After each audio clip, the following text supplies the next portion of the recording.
guys, it's reading day, and this is the day we read from a paranormal themed book. Sometimes the stories are true, sometimes they're not. But today's topic is true Irish ghost stories. We'll be right back.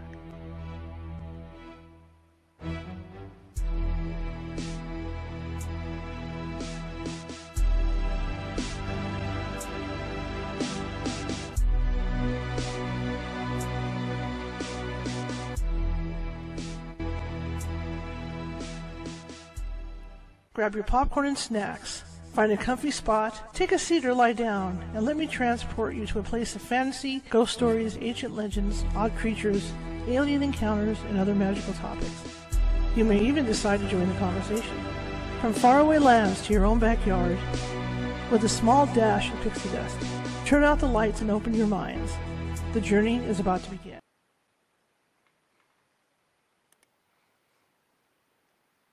Good evening, everybody. Happy Sunday. I hope you're having a great weekend.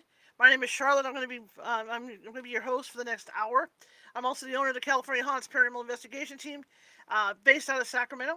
If you think you have a paranormal need, we can get to you. We are 45 strong, up and down the state of California. Up and down the state. Welcome, everybody. Let me get my buttons pushed here. I'm running late tonight. I had major technical difficulties, so hang on one second. Let me get things going here. Speaking of technical difficulties. Okay, let me get my chat up. I've had a ghost in here for the past few days. As a lot of you know, I do tarot card readings every night, Monday through Saturday night, and I'm always doing tarot card readings, so I've always got an open door here for ghosts. But my family members that are in the house, they like to help me. They like to protect me. So the other night was kind of funny because I had a card in my hand, and the card got knocked out and thrown across the room. So I know it was one of my family members. But they also like to tease me. And today, coming in here, I had everything set up, ready to go, and you guys know I read these books off of a tablet, and every time I would go to read the chapter, the chapter would disappear. Like when I went to turn everything on here, I looked down, there's nothing on my book, right? So then I would go to flip the pages and get into the pages and stuff, and sure enough, I'd be on the wrong pages or the wrong chapter. So it was really frustrating, and it took, like, as you can see, we're starting like 20 minutes later because it did that. Because I was fighting with it. In fact, right up until the time that I clicked go on both these networks over here, yeah, it did it again to me. So hopefully whoever it is behaves themselves now. Anyway, I just want to add something about these Irish ghost stories. Last week we were reading about some castles over in Ireland, and I knew some of them sounded familiar. And for some reason in this book, they didn't use the names that we know these castles as. Okay, like the Lep Castle, right? And then there was another one. And I knew it when I was reading it. I thought, man, this really sounds familiar. So that night, I sat down and I was watching some YouTube stuff on Irish ghosts and stuff. And it turns out, these castles were the same ones I described in the book.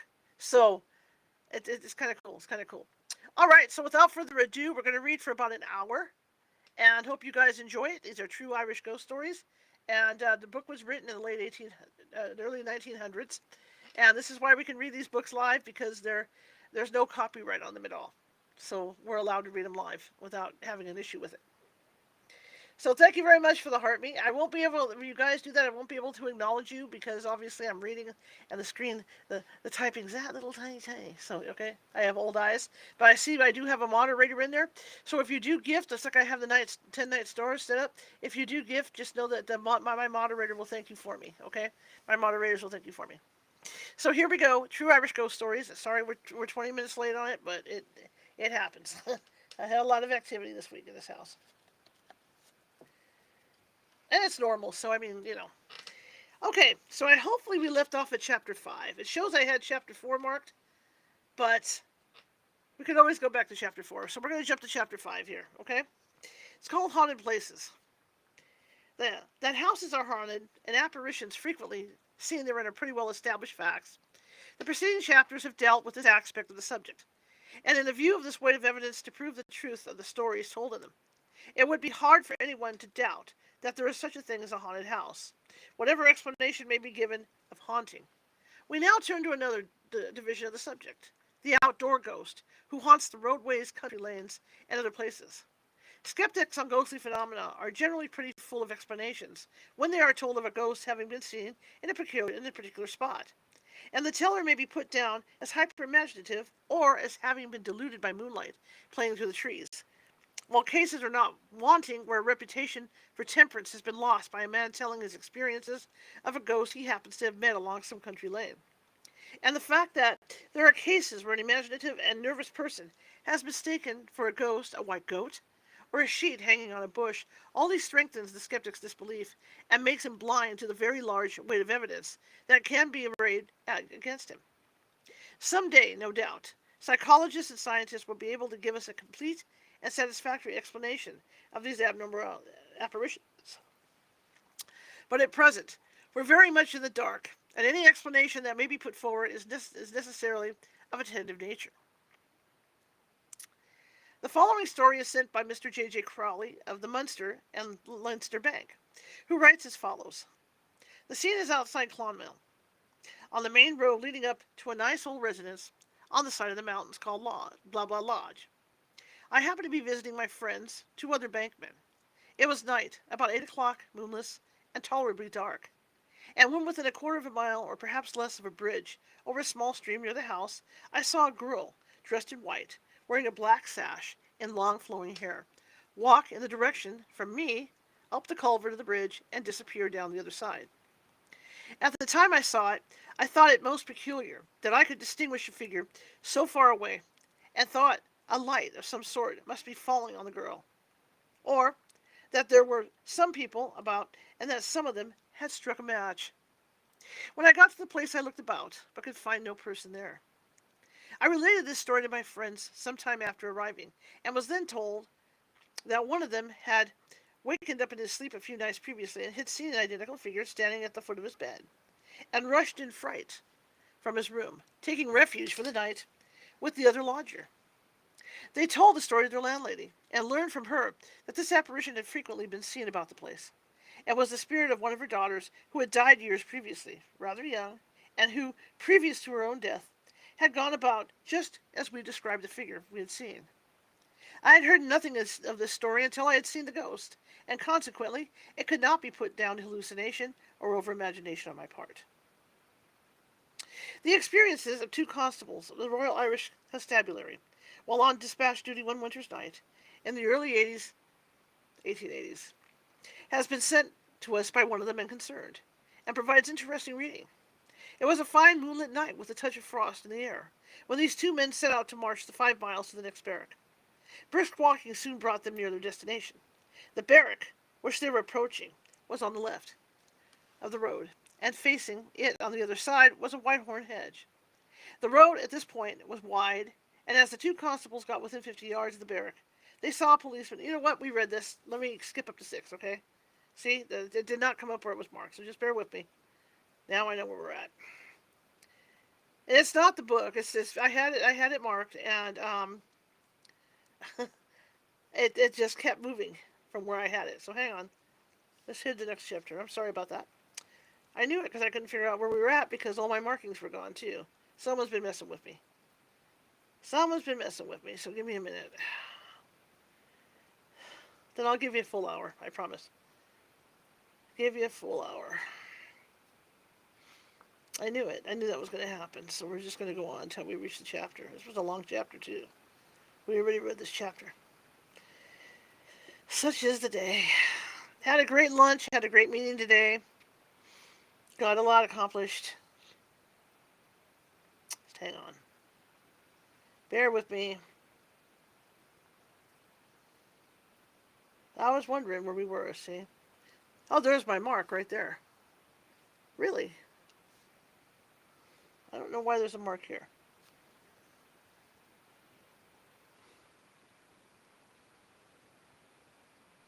Okay, so here I think we stopped in the middle of the chapter is what we did. Okay, so let me get this going here. Let me go back to where this is. Okay. Let me find the start point. Because I had it marked, so... Okay. So we had stopped in the middle, so maybe... Okay.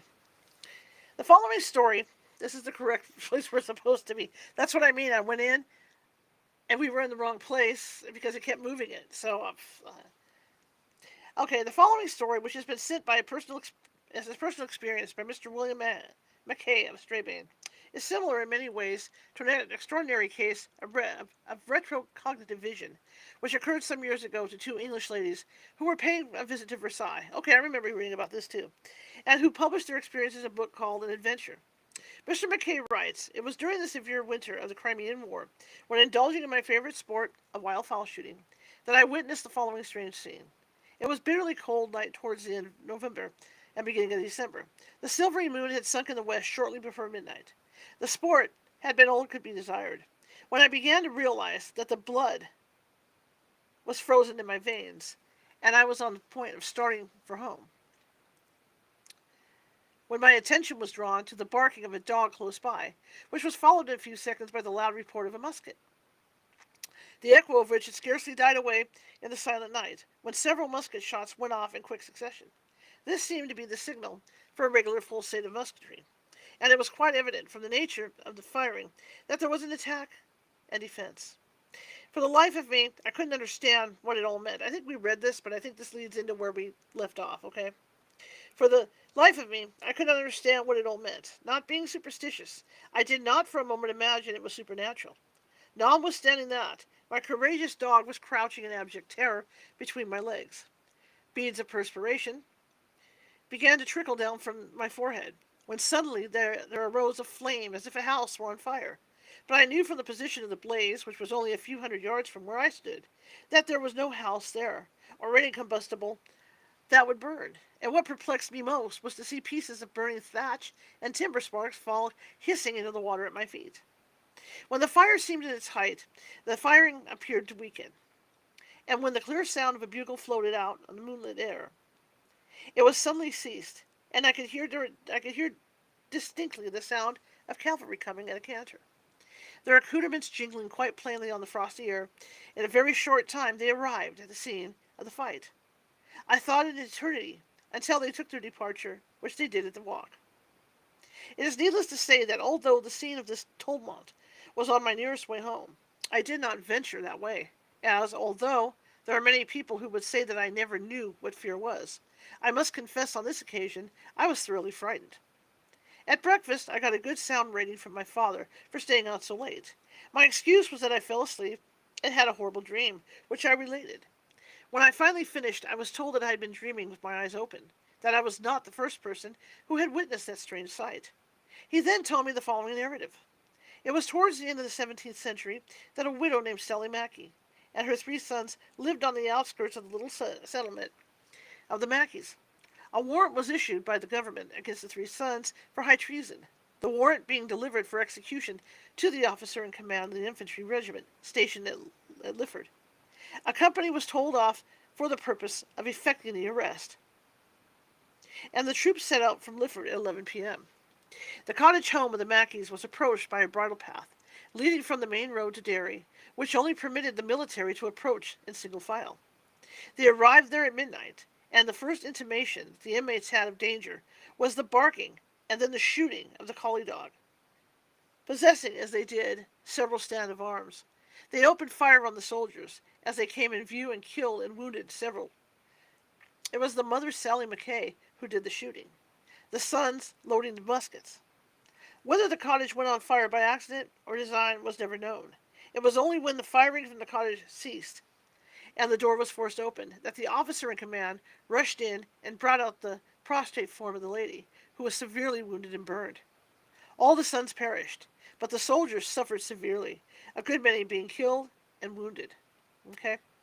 The firing was heard by the sentries at Lifford, and a troop of cavalry was dispatched to the scene of conflict, but only arrived in time to see the heroine dragged from the burning cottage. She had not, however, been fatally wounded, and lived for many years afterwards with a kinsman. My father remembered conversing with old men, when he was a boy, who remembered her well. She seemed to take a delight in narrating incidents of the fight to those who came to visit her, and would always finish up by making them feel the pellets between the skin and her ribs. Apparitions at or after death. Yeah, this is where we should have started. Okay, ready? Have a little drink. Good Chinese food today, too, you guys. Excuse me. It's a shame we started so late, too. Lost some audience on this one. It's been said by a very eminent literary man that the accounts of the appearance of people at or shortly after the moment of death make very dull reading as a general rule. This may be.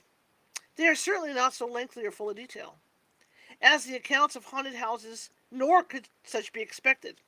In our humble opinion, however, they are full of interest and open up problems of telepathy and thought transference to which the solutions may not be found for years to come.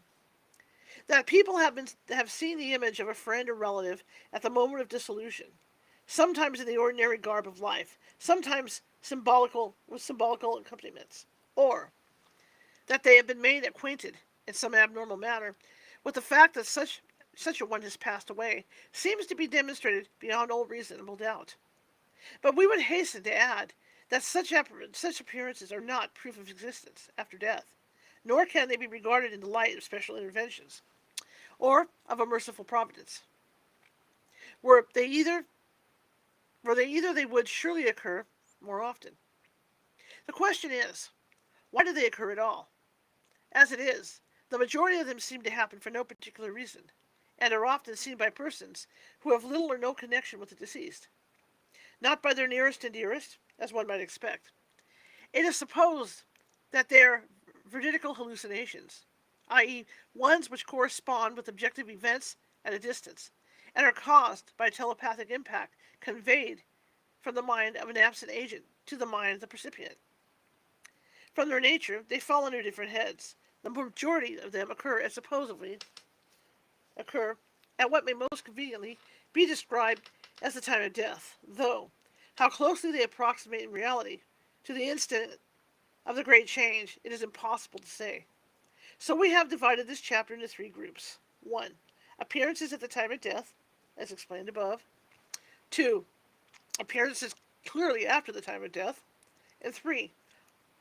In this third group, we hope to give 3 curious tales of appearances sometime before death. Okay, so here we go. Group 1. We commence this group with stories in which the phenomena connected with the respective deaths were not perceived as representations of the human form. In the first, only sounds were heard.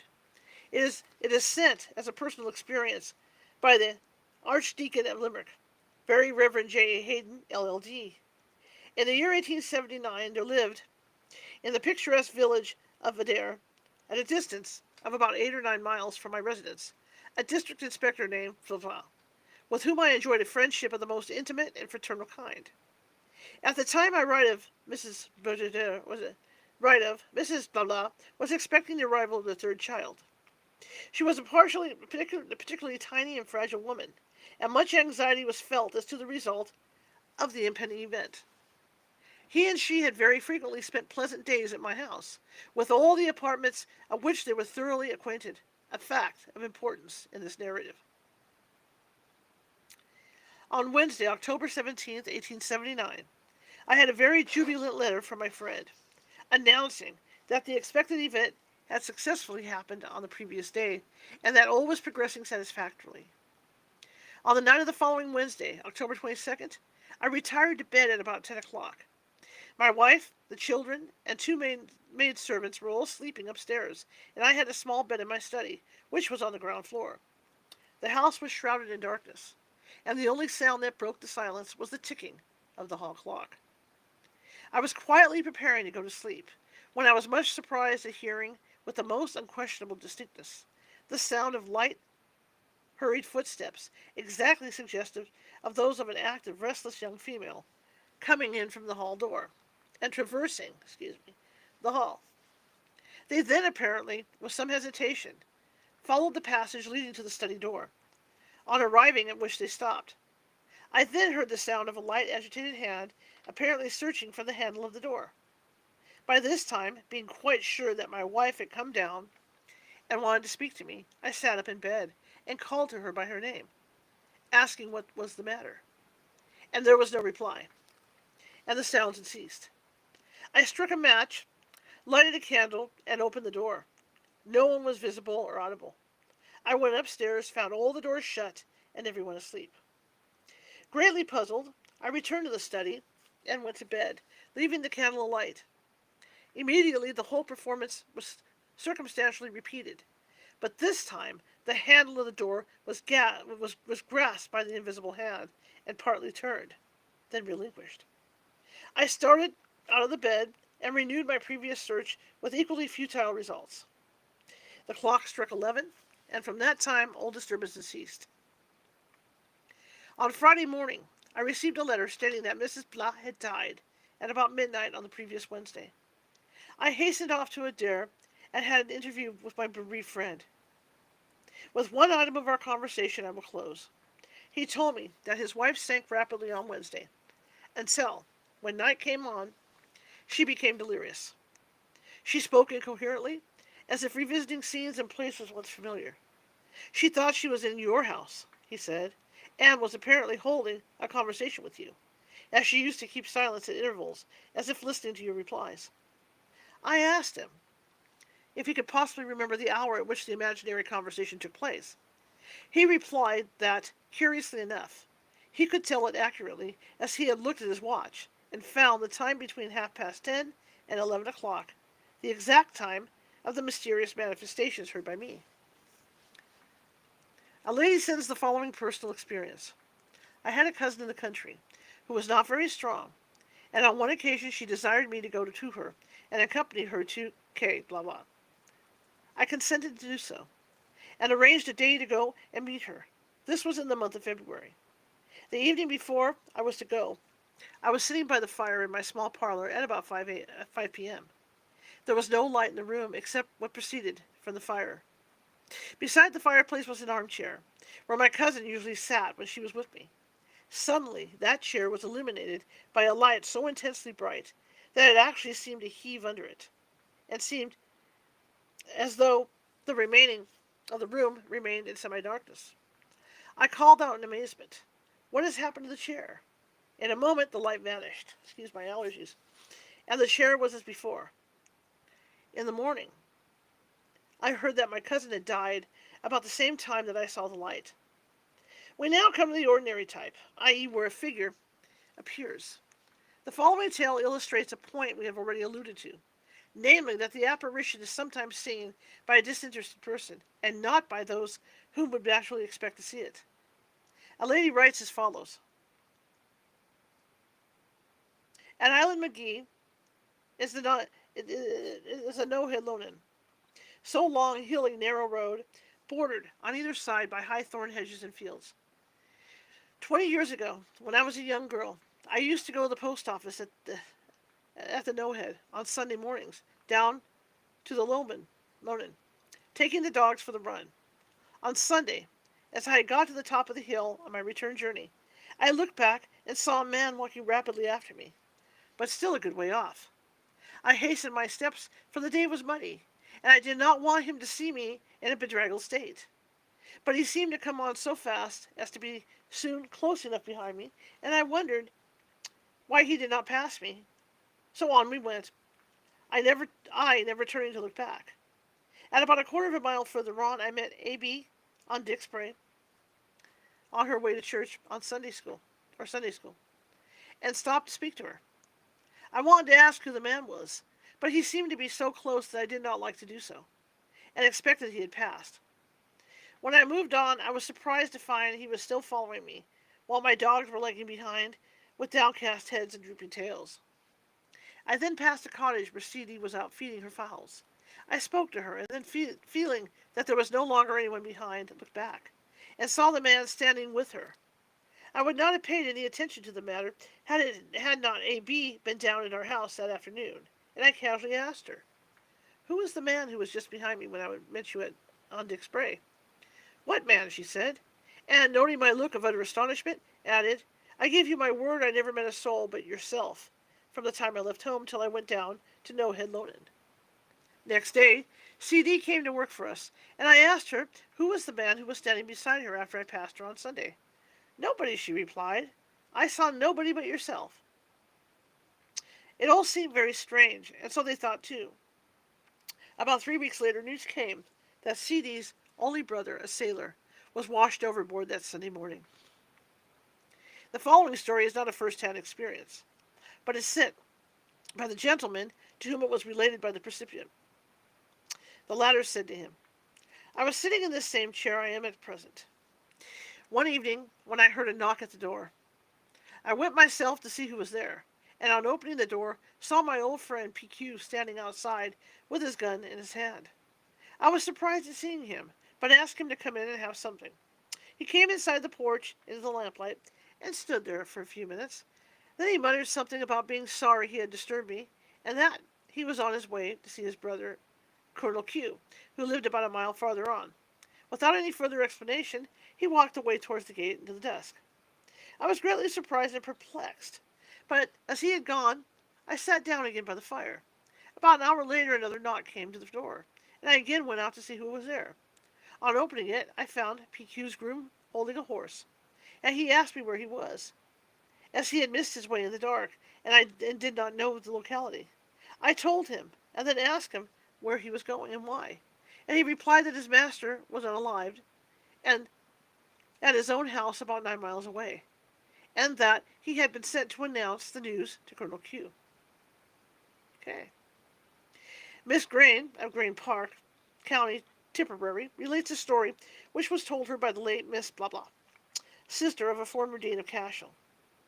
The latter, an old lady, stated that one time she was staying with a friend in a house in the suburbs of Dublin. In front of the house was a usual grass plot, divided into two by a short gravel path, which led down to a gate which opened onto the street. She and her friend were on one day engaged in needlework in one of the front rooms, when they heard the gate opening, and on looking out the window they saw an elderly gentleman of their acquaintance coming up the path. As he approached the door, both exclaimed, "Oh, how good of you to come and see us." As he was not shown into the sitting room, one of them rang the bell, and said to the maid when she appeared, "You have not let Mr. So-and-so in. He's at the door for some little time." The maid went to the hall door, and returned to say that there was no one there. Next day they learned that he had died just at the hour that they had seen him coming up the path. The following tale contains a curious point. A good many years ago, the Reverend Henry Morton, now unalived, held a curacy in Ireland. He had to pass through the graveyard when leaving his house to visit the parishioners. One beautiful moonlight night, he was sent for a visit to a sick person, and was accompanied by his brother, a medical man, who was staying with him. After performing the religious duty, they returned through the churchyard, and were chatting about various matters, when to their astonishment a figure passed them, both seeing it. This figure left the path, and went in among the gravestones, and then disappeared. They could not understand this at all, so they went to the spot where the disappearance took place, but, needless to say, could find nobody after the most careful search. Next morning, they heard that the person visited had died just after their departure. While the most marvelous thing of all was that the burial took place at the very spot where they had seen the phantom disappear. The Reverend D.B. Knox communicates the following. In a girls' boarding school several years ago, 2 of the boarders were sleeping in a large double-bedded room with 2 doors.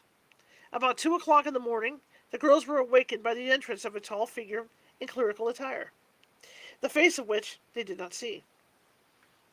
They screamed in fright, but the figure moved in a slow and stately manner, past their beds, and out the other door. It also appeared to 1 or 2 of the other boarders, and seemed to be looking for someone.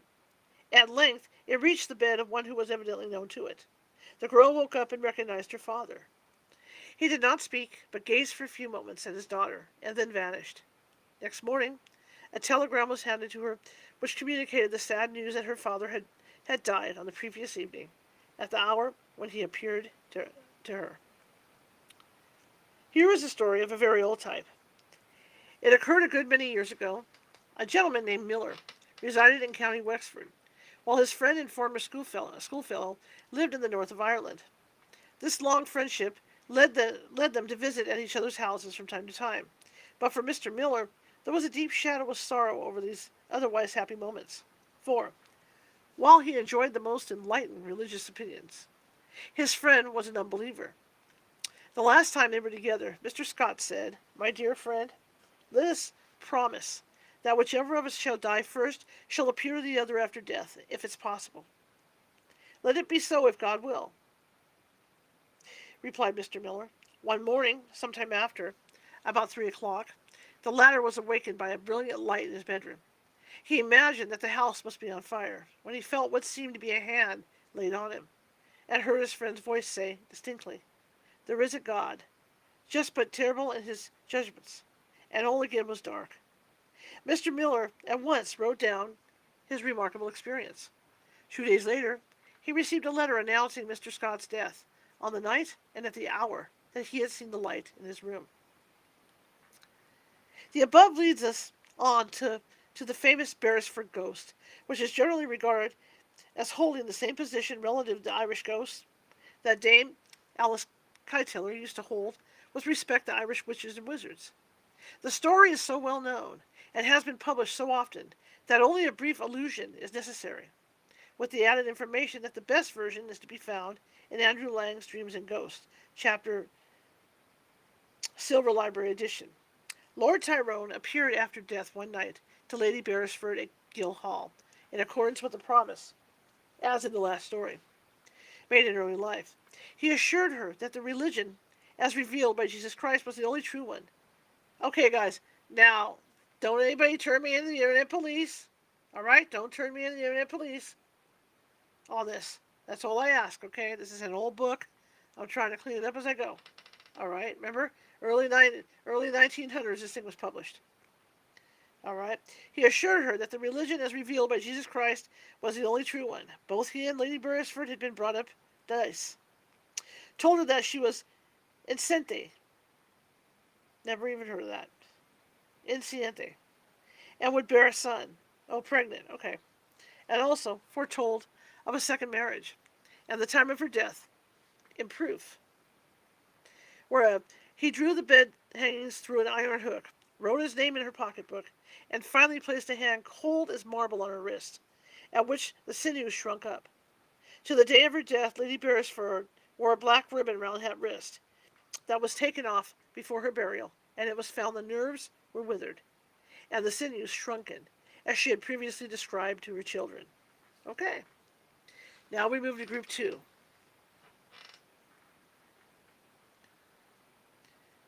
We now come to some stories of apparitions seen sometime after the hour of death. Canon Ross Lewin of Limerick furnishes the following incident in his own family. My uncle, John Dillon Ross Lewin, lieutenant in the 30th Regiment, was mortally wounded in Inkerman on November 5, 1854, and died on the morning of the 6th.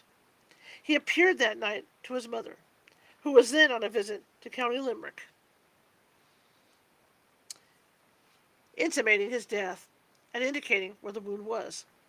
The strangest part of the occurrence is that when the news came later on of the casualties at Inkerman, the first account as to the wound did not correspond with what the apparition indicated to his mother, but the final account did. Mrs. Ross Lewin was devoted to her son, and he was equally attached to her. She, as the widow of a field officer who had fought at Waterloo, would be able to comprehend the battle scene, and her mind at the time was centered on the events of the Crimean War. A clergyman, who desires that all names be suppressed, sends the following. In my wife's father's house, a number of female servants were kept, of whom my wife, before she was married, was in charge. On one occasion, the cook took ill with appendicitis, and was operated on in the infirmary, where I attended her as a hospital chaplain. She died, however, and was buried by her friends. Some days after the funeral, my wife was standing at a table in the kitchen, which was so placed that any person standing at it could see the passage outside the kitchen, if the door happened to be open. The narrator enclosed a rough plan, which made the whole story perfectly clear. She was standing one day by herself at that table, and the door was open. This was in broad daylight, about 11 o'clock in the morning, in the end of February or beginning of March. She was icing a cake, and therefore was hardly thinking of ghosts. Suddenly she looked up from her work, and glanced through the open door into the passage leading past the servants' parlor into the dairy. She saw quite distinctly the figure of the deceased cook pass towards the dairy, She was dressed in the ordinary costume she used to wear in the mornings, and seemed in every respect quite normal. My wife was not, at the moment, in the least shocked or surprised, but, on the contrary, she followed, and searched, in the dairy, into which she was just in time to see her skirts disappearing. Needless to say, nothing was visible. Canon Courtney Moore, M.A., rector of Mitchelltown, contributes a personal experience. It was about 18 years ago, I cannot fix the exact date, that Samuel Penrose returned to this parish from Argentina. He was getting on so well abroad that he would have remained there, but his wife fell ill, and for her sake he returned to Ireland. He was a carpenter by trade, and his former employer was glad to take him into his service again. Sam was a very respectable man of sincere religious feelings. Soon after his return, he met with one or two rather severe accidents, and had a strong impression that a fatal one would happen to him before long, and so it came to pass. A scaffolding gave way one day, and precipitated him to a flagstone floor. He did not pass away immediately, but his injuries proved fatal. He died in a Cork hospital soon after his admission. I went to Cork to officiate his funeral. At noon the next day I was standing at my hall door, and the form of poor Sam, at least the upper half of it, seemed to pass before me. He looked peaceful and happy. It was a momentary vision, but perfectly distinct. The truncated appearance puzzled me very much, until some time after I read a large book by F. W. H. Myers, in which he made a scientific analysis and induction of such phenomena, and said that they were almost universally seen in this half-length form. I do not profess to explain what I saw. It's a message. If it had been a message, it seemed to be that poor Sam was at last at rest and peace. A story somewhat similar to the above was related to us, in which the apparition seemed certainly to have been sent with a definite purpose. Two maiden ladies, whom we shall call Miss A. X. and Miss B. Y., lived together for a good many years. As one would naturally expect, they were close friends and had the most intimate relations with each other. Both being extremely religious women. I didn't mean anything bad. I just thought, that's the way it's written. In process of the time, Mrs. B.Y. died, and after death, Mrs. A.X. Miss A.X. formed the impression, for some unknown reason, that all was not well with her friend, that, in fact, her soul was not at rest. This thought caused her great uneasiness and trouble of mind. One day she was sitting in her armchair, thinking over all this, and crying bitterly. Suddenly, she saw in front of her a brilliant light, in the midst of which was her friend's face, easily recognizable, but transfigured, and wearing a most beatific expression. She rushed towards it with her arms outstretched, crying, "Oh, B, why have you come?" At this the apparition faded away, but ever Miss A.N. was perfectly tranquil in mind with respect to her friend's salvation. This group may be brought to a conclusion by a story sent by Mr. T. McFadden. It is not a personal experience, but happened to his father, and in an accompanying letter he states that he often heard the latter describe the incidents related therein, and that he certainly saw the ghost.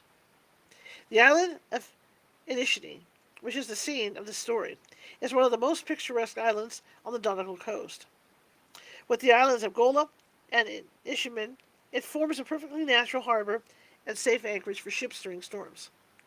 Around Christmas, some 40 or 50 years ago, a small sailing ship put in for Gola Roads, as this anchorage is called, during a prolonged storm, and the captain and two men had to obtain provisions from Bunbeg, as, owing to their being detained so long, their supply was almost exhausted.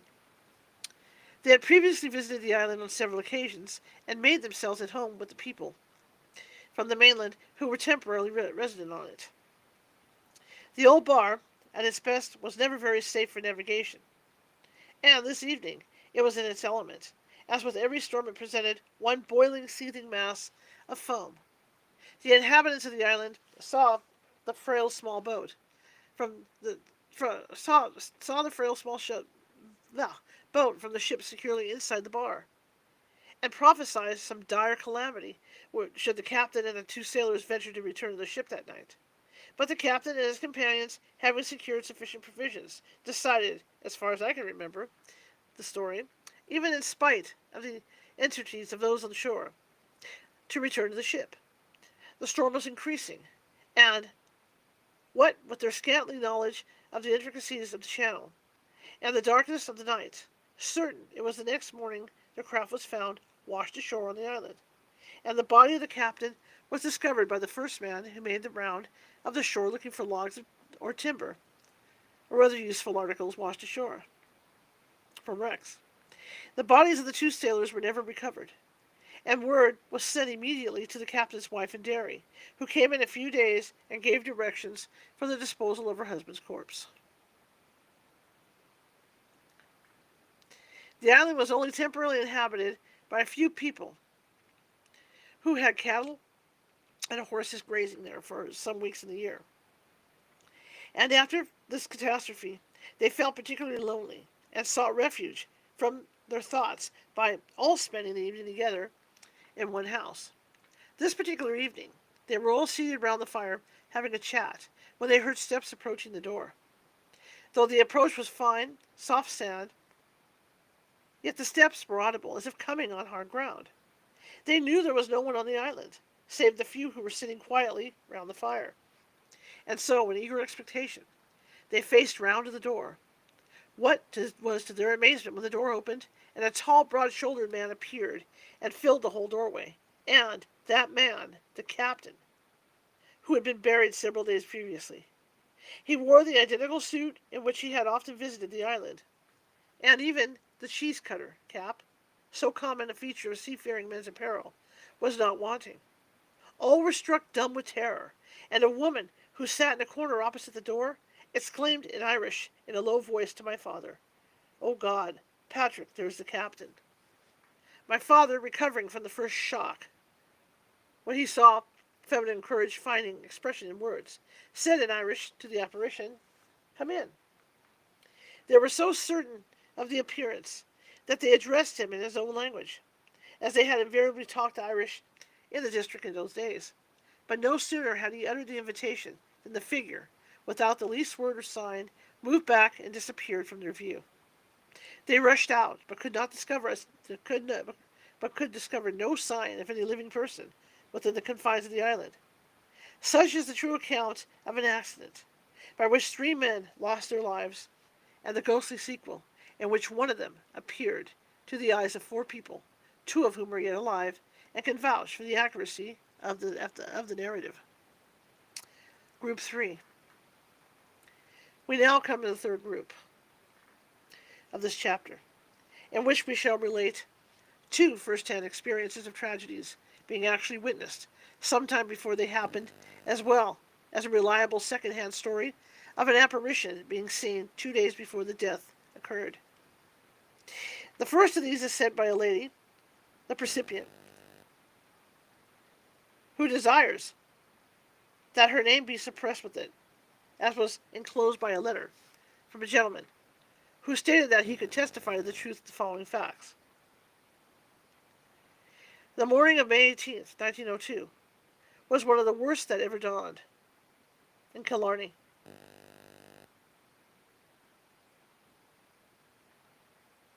I haven't cured. Okay. Yeah, whoever this is that's harassing me. It sounds like somebody's snoring into my headset.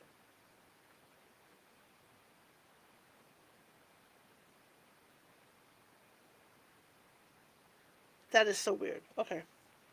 The morning of May 18th, 1902 was one of the worst that ever dawned in Killarney. All through the day, a fierce nor'wester raged, and huge white crested waves, known locally as the O'Donoghue's white horses, beat on the shores of Lough Lean. Then followed hail showers, such as I've never seen before or since. Hailstones, quite as large as small marbles, fell with such a rapidity, and seemed so hard that the glass in the windows of the room in which I stood appeared to be about to break into fragments at any moment. I remained at the window, gazing out on the turbulent waters of the lake. Sometimes a regular fog appeared, caused by a terrible downpour of rain and the fury of the gale. During an occasional lull, I could see the islands plainly looming in the distance. In one of these clear intervals, the time being about 12:30 p.m., 5 friends of mine were reading in the room in which I stood. "Quick, quick," I cried. "Is that a boat turned over?" My friends all ran to the windows, but could see nothing. I persisted, however, and said, "It is on its side, with the keel turned towards us, and it is empty." Still, no one of my friends could see anything. I then ran out and got one of the manservants to go down to a gate. About 100 yards nearer the lake than where it stood, it stopped. Someone was messing with me. He had a powerful telescope, and remained with great difficulty in the teeth of the storm with his glass for several minutes, but could see nothing. When he returned, another man took his place, but he also failed to see anything. I seemed so distressed that these things around me kept going backwards and forwards to the windows, and then asked, "Wait a minute, what happened to this?" I seemed so distressed that those around me kept going, I see, going forwards and backwards and towards the windows, then asked me what was the size of the boat I had seen. I gave them the exact size, measuring by landmarks. Then they assured me that I must be absolutely wrong, as it was on rare occasions that a party boat, such as the one I described, could venture on the lakes on such a day. Therefore, there were 7 persons who thought I was wrong in what I had seen. I still contended that I saw the boat, the length of which I described as plainly as possible. The day wore on, and evening came. The incident was apparently more or less forgotten, by everybody but me, until at 8 a.m. on the following morning, when the maid brought up tea. Her first words were, "Ah, miss, is it not terrible about the accident?" "Naturally," I said. "What accident, Mary?" She replied, "There were 13 people drowned yesterday evening out of a four-oared boat." That proved that the boat I had seen at 12:30 p.m. was a vision foreshadowing the wreck of the boat off Darby's Garden at 5:30 p.m. The position, shape, and size of the boat, seen by me, were identical with the one that was lost on the evening of May 18th, 1902.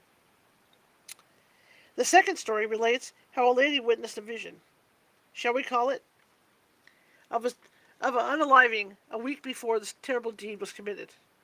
This incident surely makes it clear that such cannot be looked upon as a special intervention's providence. For, if the lady had recognized the man, she might have prevented his rash act. Mrs. McAlpine says in June 1889, "I drove to Castle Blarney in County Monaghan to meet my sister. I expected her at 3 o'clock, but as she did not come by that train, I put up the horse and went for a walk in the Dempsey. At length, becoming tired, I sat down on a rock by the edge of a lake.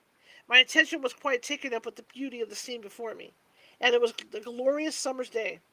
Presently, I felt a cold chill creep through me, and a curious stiffness came over my limbs, as if I could not move, though wishing to do so. I felt frightened, yet chained to the spot, and as if impelled to stare at the water straight before me. Gradually a black cloud seemed to rise, and in the midst of it I saw a tall man in a tweed suit jump into the water and sink. In a moment the darkness was gone, and I again became sensible of the heat and sunshine, but I was awed and felt eerie.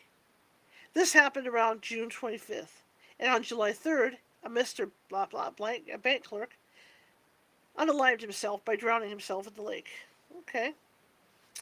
The following incident occurred in the United States, but, as it is closely connected with this country, it will not seem out of place inserted here.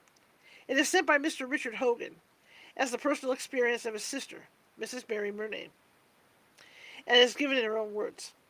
On the 4th of August, 1886, at 10:30 o'clock in the morning, I left my own house, 21 Montrose Street, Philadelphia, to do some shopping.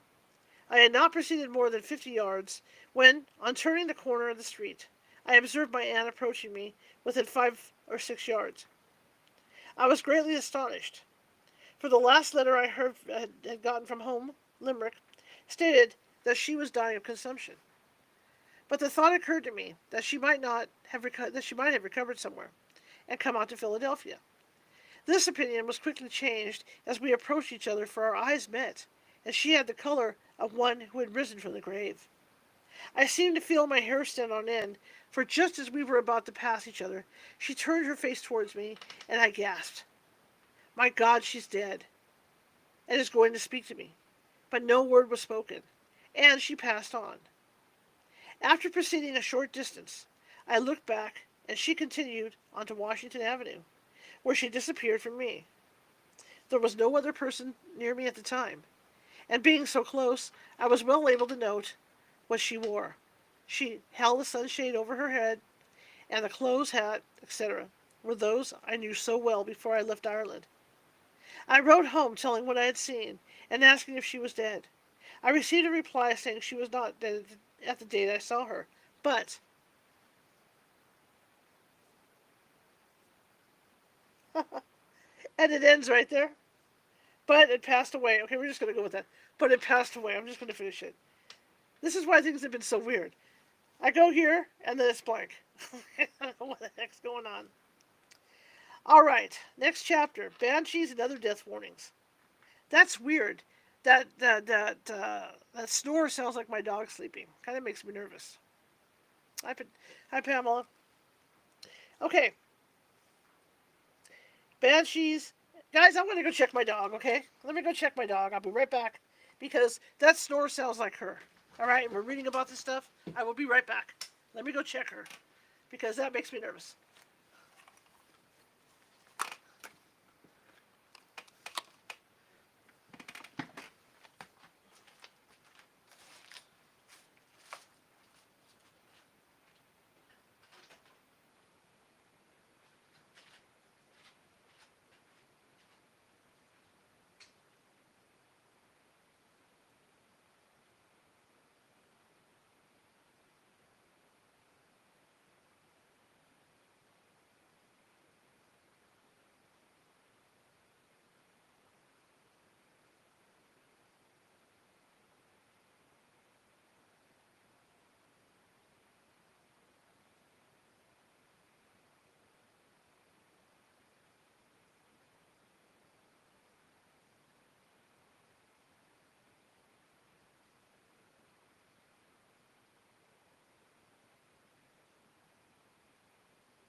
Here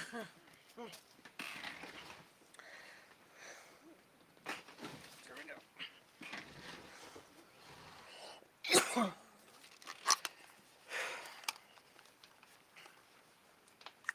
Sorry about that. She's fine. It's just weird because it was definitely a snore. It sounded like my dog snoring. You never know, you know. I tell you, there's been activity like crazy around here the last few days. It's just been totally, inundated with activity. Okay, sorry about that, guys. Okay, so we're going to talk about banshees. So here we go. Of all Irish ghosts, fairies or boglets, the banshee, sometimes called locally, I can't even pronounce it. We're just going to let it go. Is best known to the general public, and indeed, cross-channel visitors is the best known to the general public, indeed. Okay, cross-channel visitors would class her with pigs, potatoes, and other fauna and flora of Ireland, and would expect her to make manifest her presence to them, being one of the sights of the country. She is a spirit with a lengthy pedigree. How lengthy, no man can say, as its roots go back into the dim, mysterious past. The most famous banshee of ancient times was that attached to the kingly house of O'Brien, Abiel, who haunted the rock of Craigley above Killaloe, near the old place of Kincora. In AD 1014, was fought the Battle of Clontarf, from which the aged king, Brian Boru, knew that he would never come away alive. For the previous night, Abiel had appeared to him to tell him of his impending fate. The banshee's method of foretelling death in olden times differed from that adopted by her at the present day. Now she wails or wrings her hands as a general rule. But in the old Irish tales, she is said to be found washing human heads and limbs, or blood-stained clothes, till the water is all dyed with human blood. Okay, guys, no internet police, okay? No internet police. This would take place before a battle. So it would seem that in the course of centuries, her attributes or characteristics have changed somewhat. Very different descriptions are given of her personal appearance. Sometimes she is young and beautiful, sometimes old and of a fearsome appearance. One writer describes her as a tall, thin woman with uncovered head and long hair that floated round her shoulders, attired in something which seemed either a loose white cloak or a sheet thrown hastily around her, uttering piercing cries. Another person, a coachman, saw her one evening sitting on a stile in the yard. She seemed to be a very small woman, with blue eyes, long light hair, and wearing a red cloak. Other descriptions will be found in this chapter.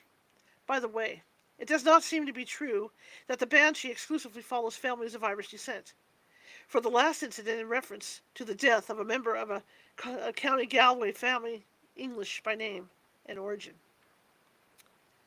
One of the oldest and best-known banshee stories is that related to the memoirs of Lady Fanshawe.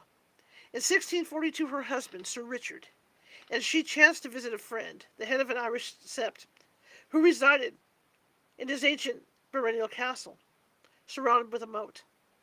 At midnight, she was awakened by a ghastly and supernatural scream, and looking out the bed, beheld in the moonlight a female face, and part of the form hovering at the window. The distance from the ground, as well as the circumstance of the moat, excluded the possibility that what she beheld was of this world. The face was that of a young and rather handsome woman, but pale, and the hair, which was reddish, was loose and messed up. The dress, which Lady Fanshawe's terror did not prevent her from remarking accurately, was that of an ancient Irish. This apparition continued to exhibit itself for some time, and then vanished with two shrieks similar to that which had first excited Lady Fanshawe's attention.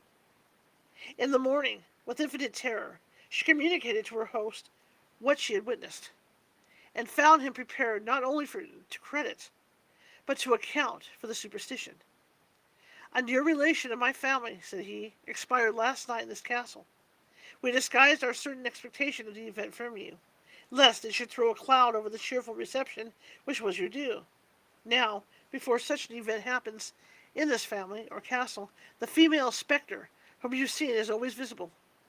She is believed to be the spirit of a woman of inferior rank, whom one of my ancestors degraded himself by marrying, and whom afterwards, to expiate the dishonor done to his family, he caused to be drowned in the moat. In strictness, this woman could hardly be termed a banshee. The motive for the haunting is akin to that in the tale of the Scotch drummer, where the spirit of the murdered man haunts the family out of revenge and appears before a death. Okay. Mr. T.J. Westrop, M.A., has furnished the following story. My maternal grandmother heard the following tradition from her mother, one of the Miss Ross Lewins, who witnessed the occurrence. Their father, Mr. Harrison Ross Lewin, was away in Dublin on law business, and in his absence, the young people went off to spend the evening with a friend who lived some miles away.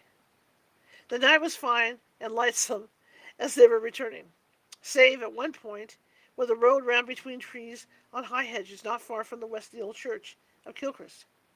The latter, like many similar ruins, was a simple oblong building with long side walls and high gables, and at that time, and its graveyard were unenclosed and lay on the open fields. As the party passed down the long dark lane, they suddenly heard, in the distance, loud keening and clapping of hands. as the country people were accustomed to do when lamenting the dead. The Roslewans hurried on and came in sight of the church. On one side of the wall, of which was a little gray-haired old woman, clad in a dark cloak, was running to and fro, chanting and wailing and throwing up her arms. The girls were very frightened, but the young men ran forward and surrounded the ruin, and two of them went into the church. The apparition vanished from the wall as they did so. They searched every nook and cranny and found no one, nor did anyone pass out. All were now well scared, and got home as fast as possible. On reaching their home, their mother opened the door and at once told them that she was in terror about their father, for, as she sat looking out the window in the moonlight, a huge raven with fiery eyes lit on the sill and tapped 3 times on the glass. They told her their story, which only added to their anxiety, and as they stood talking, taps came to the nearest window, and they saw the bird again. A few days later, news reached them that Mr. Rosslewin had died suddenly in Dublin. This occurred in about 1776. Mr. Westrop also writes that the sister of a former Roman Catholic bishop told his sisters that when she was a little girl, she went out one evening with some other children for a walk. Going down the road, they passed the gate of the principal Debsney in the town. There was a rock, or a large stone beside the road, on which they saw something. Going nearer, they perceived it to be a little dark old woman, who began crying and clapping her hands. Some of them attempted to speak to her, but got frightened, and all finally ran home as quickly as they could. Next day the news came that the gentleman near whose gate the banshee had cried was dead, and it was found on inquiry that he had died at the very hour at which the children had seen the spectre. A lady, who is a relation of one of the compilers and a member of County Cork family of English descent, sends the 2 following experiences of a banshee in her family. My mother, when a young girl, was standing looking out the window in their house at Blackrock near Cork. She suddenly saw a white figure standing on a bridge, which was easily visible from the house. The figure waved her arms towards the house, and my mother heard the bitter wailing of the banshee. It lasted some seconds, and then the figure disappeared. Next morning, my grandfather was walking as usual into the city of Cork. He accidentally fell, hit his head against a curbstone, and never recovered consciousness. In March 1900, my mother was very ill, and one evening the nurse and I were with her arranging her bed, when suddenly we heard the most extraordinary wailing, which seemed to come in waves round and under her bed. We naturally looked everywhere to try and find the cause, but in vain. The nurse and I looked at one another, but made no remark. As my mother did not seem to hear it, my sister was downstairs sitting with my father. She heard it and thought some terrible thing had happened to her little boy, who was in the bed upstairs. She rushed up and found him sleeping quietly. My father did not hear it. In the house next door, they heard it, and ran downstairs, thinking something had happened to their servant. But the latter at once said to them, "Did you hear the banshee? Mrs. P. must be dying." A few years ago, before 1894, a curious incident occurred in a public school in connection with the belief in the banshee. One of the boys, happening to become ill, was at once placed in a room by himself, where he used to sit all day. On one occasion, he was being visited by the doctor. He suddenly started up from his seat and affirmed that he heard somebody crying. The doctor, of course, who could hear or see nothing, came to the conclusion that the illness had significantly affected his brain. However, the boy, who appeared quite sensible, still persisted that he heard someone crying, and furthermore said, "It is the banshee, as I have heard it before." The following morning, the headmaster received a telegram saying that the boy's brother had been accidentally unalived, dead, by gun. Okay. That the banshee is not confined within the geographical limits of Ireland, but that she can follow the fortunes of a family abroad, and there foretell their death, is clearly shown by the following story. A party of visitors were gathered together on the deck of a private yacht on one of the Italian lakes, and during a lull in the conversation, one of them, a colonel, said to the owner, "Count, who's that queer-looking woman you have on board?" The Count replied that there was nobody except the ladies present and the stewardess, but the speaker protested that he was correct, and suddenly, with a scream of horror, he placed his hands before his eyes and exclaimed, "Oh my God, what a face!" For some time he was overcome with terror, and at length reluctantly looked up and cried, "Thank heavens, it's gone." "What was it?" asked the Count. "Nothing human," replied the colonel. "Nothing belonging to this world. It was a woman of no earthly type, with a queer-shaped gleaming face, a mass of red hair, and eyes that would have been beautiful, but for their expression, which was hellish. She had on a green hood, after the fashion of an Irish peasant." An American lady present suggested that the description tallied with that of a banshee, upon which the Count said, "I am an O'Neill. At least I am descended from one. My family name is, as you know, Neilsini, which, little more than a century ago, was O'Neill. My great-grandfather served in the Irish Brigade, and on his dissolution, at the time of the French Revolution, had the good fortune to escape the general massacre of officers, and, in company with an O'Brien and a Maguire, fled across the frontier and settled in Italy. On his death, his son, who had been born in Italy and was far more Italian than Irish, changed his name to Neilsini, by which name the family had been known ever since. But for all that, we are Irish." "The banshee was yours, then," ejaculated the colonel. "What exactly does it mean?" "It means," the Count replied solemnly, "the death of someone very near, associated with me. Pray heaven it's not my wife or daughter." On that score, however, his anxiety was speedily removed, for within 2 hours he was seized with a violent attack of angina pectoris and died before morning. Mr. Elliot MacDonald, to whose article on banshees we are indebted for, adds, "The banshee never manifests itself to the person whose death it is predicting. Other people may see or hear it, but the fated one never.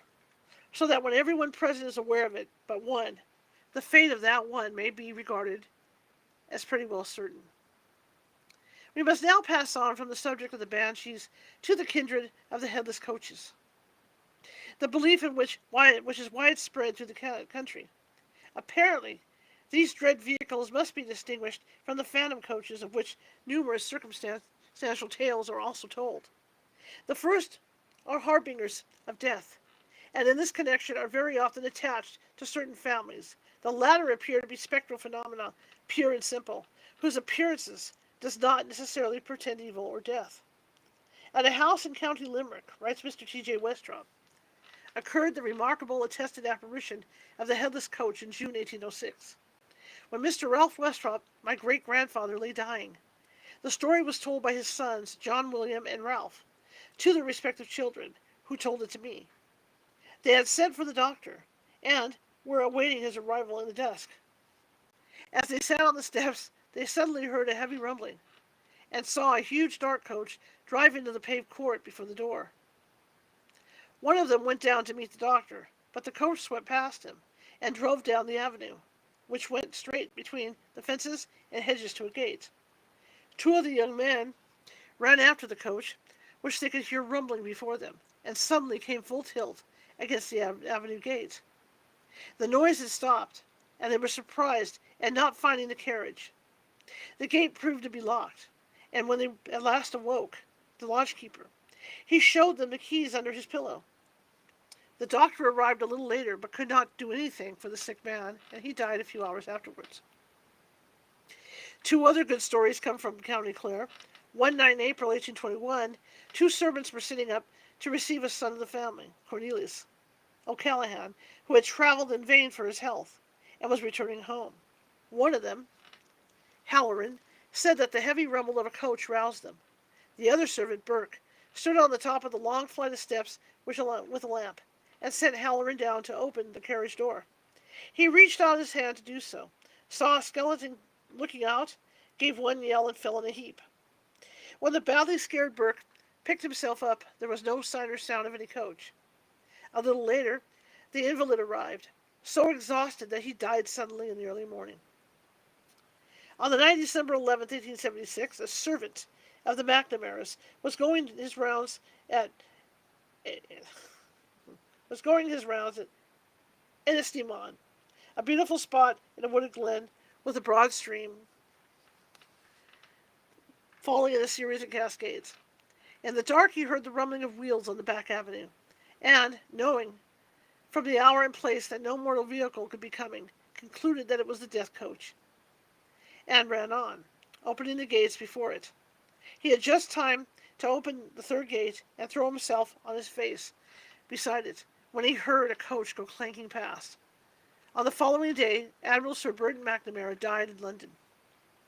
Mr. Westrop informs us that at the sight and sound of this coach, all gates should be thrown open, and then it will not stop at the house to call for a member of the family, but will only foretell the death of some relative at a distance.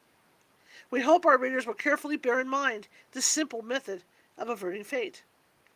We also may conclude this chapter with some account of strange and varied death warnings, which are attached to certain families and foretell the coming of the King of Terrors. In a County Wicklow family, a death is preceded by the appearance of a spectre. The doors of the sitting room open, and a lady dressed in white satin walks across the room and hall. Before any member of a certain Queens County family died, a looking-glass was broken. While in a branch of that family, the portent was the opening and shutting of the avenue gate. In another Queens County family, approaching death was heralded by the cry of a cuckoo. No matter at what season of the year it might occur. A Mrs. F. and her son lived near Clonsley. One day in midwinter, their servant heard a cuckoo. They went out for a drive. The trap jolted over a stone, throwing Mrs. F. out and breaking her neck. The ringing of all the house bells is another portent which seems to be attached to several families. In another, the Aeolian harp is heard at or before death. An account of this was given to the present writer by a clergyman, who declares that he heard it in the middle of the night when one of his relatives passed away. A death warning in the shape of a white owl follows the Westrop family. This last appeared, it is said, before a death in 1909, but, as Mr. T.J. Restrop remarks, it would be more convincing if it appeared at places where the white owl does not nest or fly out every night. No doubt, this list might be drawn out to much greater length. A lady correspondent states that her cousin, a Sir Patrick Dunn's nurse, was attending a case in the town of Wicklow. Her patient was a middle-aged woman, the wife of a well-to-do shopkeeper. One evening, the nurse was at her tea in the dining room, beneath the sick room, when suddenly she heard a tremendous crash overhead. Fearing her patient had fallen on a bed, she hurried upstairs to find her dozing quietly, and there was not the least sign of a disturbance. A member of the family, to whom she related this, told her calmly that noise was always heard in their house before the death of any of them, and that it was a sure sign that the invalid would not recover. Contrary to the nurse's expectations, she passed away the next day. Knocking on the door is another species of death warning. The Reverend D.B. Knox writes, "On the evening before the wife of a clerical friend of mine died, the knocker of the hall door was loudly rapped. All in the room heard it. The door was open, but there was no one there. Again the knocker was heard, but no one was to be seen when the door was again opened. A young man, brother of the dying woman, went into the drawing room and looked through one of the drawing room windows. The full light of the moon fell on the door, and as he looked, the knocker was again lifted and loudly rapped." The following portent occurs in a County Cork family. At the time, the lady of the house lay ill, and her two daughters were roused one night by screams proceeding from their mother's room. They rushed in and found her sitting up in bed, staring at some object unseen to them, but which, from the motion of her eyes, appeared to be moving across the floor. When she became calm, she told them, what they had not known before, that members of the family were sometimes warned of the death or approaching death of some other member by the appearance of a ball of fire, which would pass slowly through the room. This phenomenon she had just witnessed. A day or two afterwards, the mother heard of the death of her brother, who lived in the colonies. A strange appearance known as the Scanlan Lights is connected with the family of Scanlan of Ballyconneach County, Limerick, and is seen frequently at the death of a member. The traditional origin of the lights is connected with a well-known Irish legend, which we give here briefly. Scanlan Mór died AD 640, king of Ossory, from whom the family claimed descent, was suspected of disaffection of Ada Mac Animire, I can't even say this, Ard Rai of Ireland, who cast him into prison and loaded him with fetters. When Saint Colum attended the synod of Rome seat, he besought, and I'm sorry for the people on TikTok that are Irish, doing the best I can, okay? I can't even say these words. He besought Ada to free his captive, but the Ard Rai churlishly refused, whereupon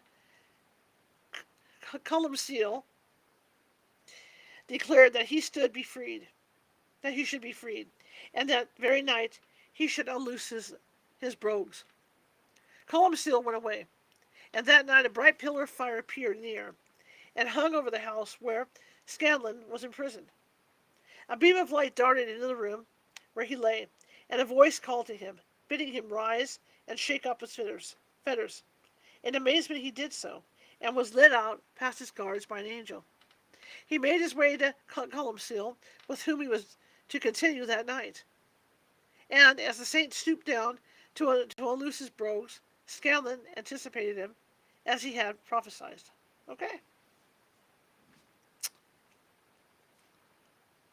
Such appears to be the traditional origin of the Scanlan Lights. Our correspondent adds, these are always seen at the demise of a member of the family. We have ascertained that by the present head of the family, Scanlan of Ballyconneach, they were seen first as a pillar of fire, which radiated crown at the top, and secondly inside the house, by the room being lighted up and brightly lit in the night. By other members of the family now living in these lights have been seen in the shape of balls of fire in various sizes. The above was copied from a private manuscript written some few years ago. Our correspondent further states, I also have met with 4 persons in this county, Limerick, who have seen the lights on Knockfarina, near the Ballyconneach, before the death of a Scanlan. One of the 4 being the late head of the family and owner, William Scanlan, J.P., who saw the flames on the hillside on the day of his aunt's death some years ago. The last occasion was as late as 1913, on the eve of the death of a Scanlan related to the present owner of Ballyconneach, in front of the residence of the G family in County Galway. There is, or formerly was, a round ring of grass surrounded by a low evergreen hedge. The lady who related this story to our informant stated that one evening dinner was kept waiting for Mr. G, who was absent in town on some business. She went out on the hall doorsteps in order to see if the family trot of the carriage horses could be heard coming down. The familiar trot of the carriage horses could be heard coming down from the road. It was a bright moonlit night, and as she stood there, she heard a child crying with a peculiar whining cry, and distinctly saw a small childlike figure running round and round the grass ring inside the evergreen hedge, and casting a shadow in the moonlight. Going into the house, she casually mentioned this as a peculiar circumstances to Mrs. G, upon which, to her great surprise, that lady nearly fainted and got into a terrible state of nervousness. Recovering a little, she told her that this crying and figure were always heard and seen whenever any member met with an accident or before a death. A messenger was immediately sent to meet Mr. G, who was found lying senseless on the road, as the horses had taken fright and bolted, flinging him out and breaking the carriage pole. But of all the death warnings in connection with Irish families, surely the strangest is the Gormanstown foxes. The crest of that normal family is a running fox, while the same animal also forms one of the supporters of the coat of arms. The story is that when the head of the house is dying, the foxes not spectral foxes, but creatures of flesh and blood, leave the coverts and congregate at the Gormanstown Castle. Let us see what proof there is of this. When Janico, the 12th Viscount, was dying in 1860, foxes were seen about the house and moving towards the house for some days previously. Just before his death, 3 foxes were playing about and making a noise close to the house, and just in front of the cloisters, which are yew trees planted and trained in that shape. The Honorable Mrs. Farrell states, as regards the same, that the foxes came in pairs into the density, and sat under the Viscount's bedroom window, and barked and howled all night.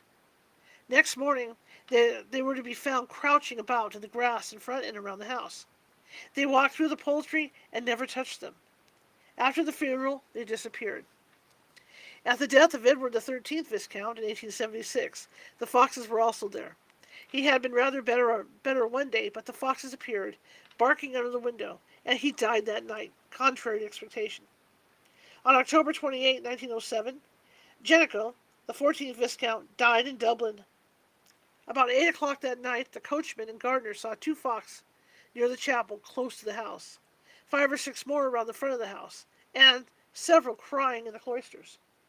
2 days later, the Honorable Richard Preston, RFA, was watching by his father's body in the above chapel. At 3 a.m., he became conscious of a slight noise, which seemed to be that of a number of people walking stealthily around the chapel the gravel walk. He went to the side door, listened, and heard outside a continuous and insistent snuffing and sniffing noise, accompanied by whimperings and scratchings at the door. On opening it, he saw a full-grown fox sitting on the path within 4 feet of him. Just in the shadow was another, while he could hear several more moving close by in the darkness. He then went to the end door, opposite the altar, and on opening it, saw 2 more foxes, one so close that he could have touched it with his foot. On shutting the door, the noise continued until 5 a.m. when it suddenly ceased. All right, that's it for this week. We'll continue next week. Next week will be miscellaneous supernormal experiences.